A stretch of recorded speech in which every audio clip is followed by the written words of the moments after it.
So when Nick asked me to come out here, he kind of gave me the context of he wants me to talk about what it's like to grow a business and why can the Midwest really be a competitive advantage for companies that are growing in this area. And so what I want to talk about was this whole thing of this, myth, if you will, of the flyover country. When I was working at Procter and Gamble, I always would have my agencies come in town and they'd talk about the flyover country. I'm on my way to San Fran, I have to stop in Cincinnati. And it's such a myth because of the amazing business opportunities that really do exist in all the states in this part of the country. So first off, though, is a little talk of why am I here? Why am I up here on stage, and kind of what's the reason? Well, what I want to do is tell you a little bit about Rockfish to start off. I joined Rockfish a year ago as the CMO, helped open up our Cincinnati office. Rockfish, from a quick little history standpoint, was actually started in 2006 in Bentonville, Arkansas, as Nick mentioned.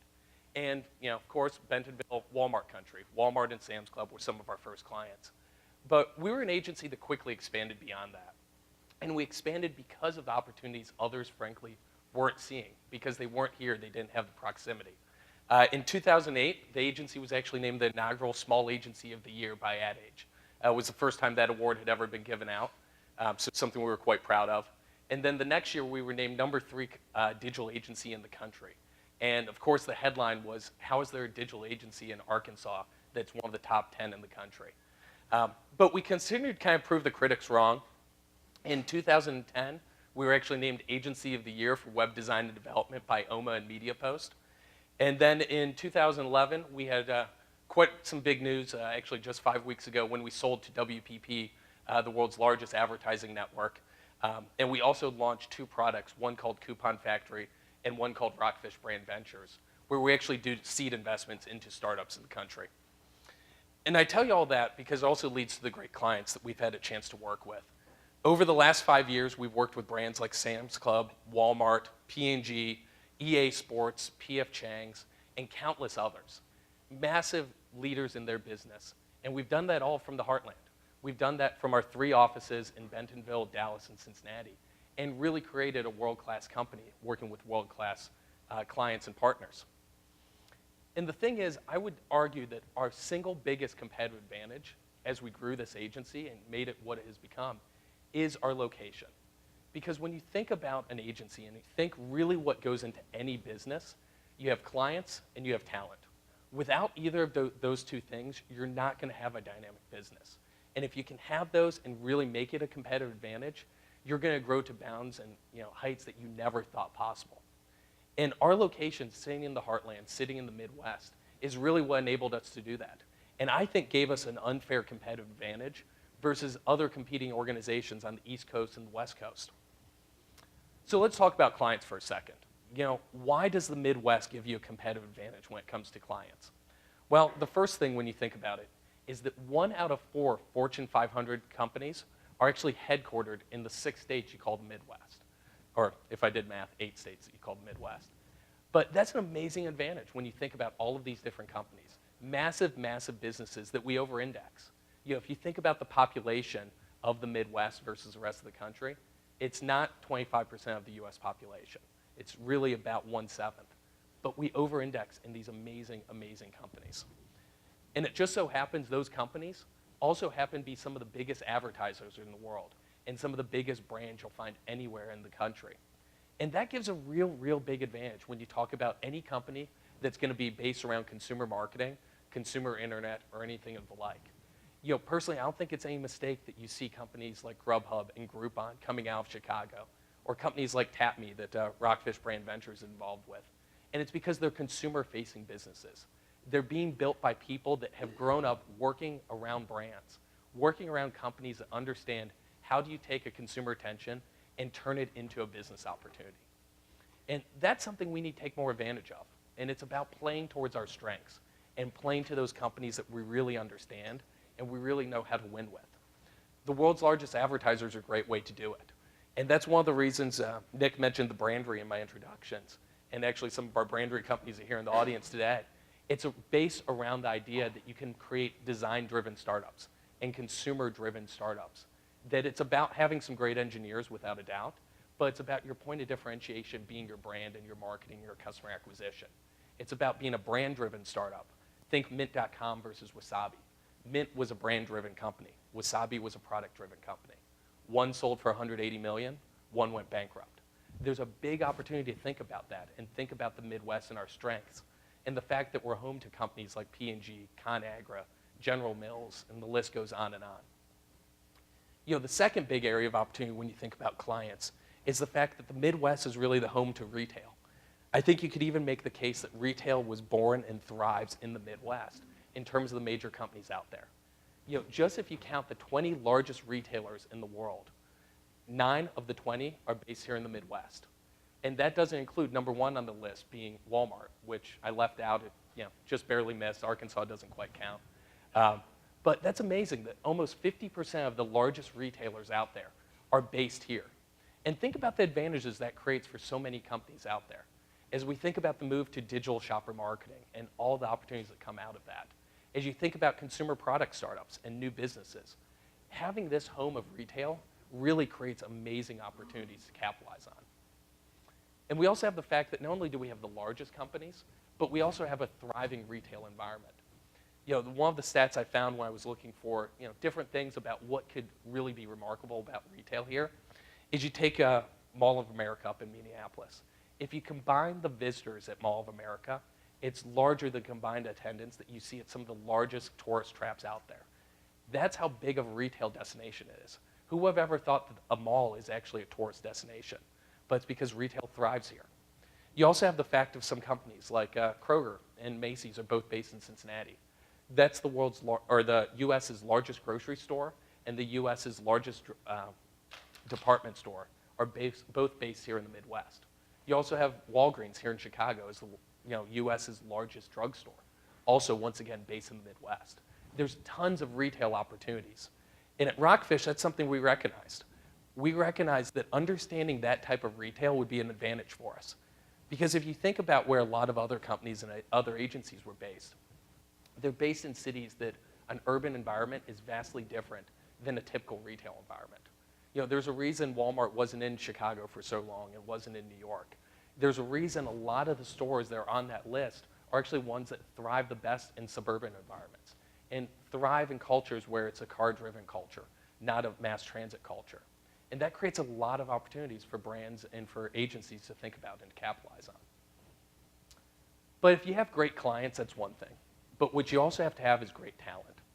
And so one of the things to point out with Rockfish where we're a little bit unique, right now we're at about 160 employees. Over the last year, we actually hired 90 new people across the company.